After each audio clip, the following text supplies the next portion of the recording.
Go. Okay na. 1, 2, 3, go. So, yan, ang ating topic ngayon is geometric sequence at ito yung finding the nth term. So, sa ating problem, find the 7th term of this sequence.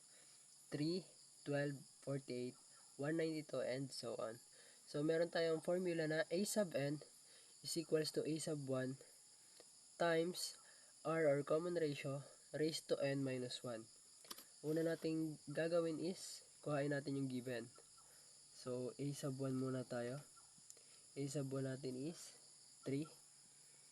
Sabay yung n or number of term na hinahanap which is 7.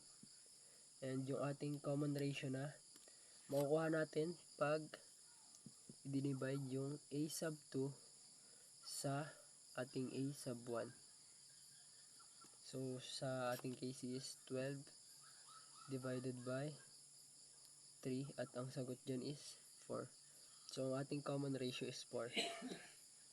Now na meron na tayong mga given, nakuha na natin, ilalapat na lang natin to sa formula.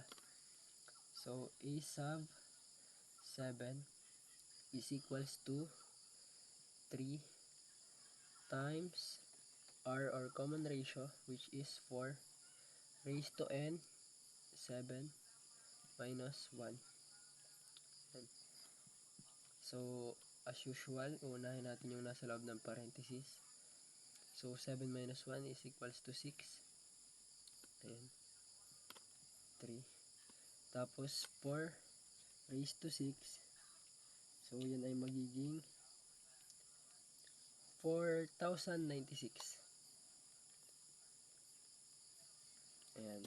Tapos, yung 4,096, ito times lang natin sa 3. So, ang makukuha natin is yung ating 7th term or a sub 7 is equals to 122 and 88. So, ito yung ating final answer.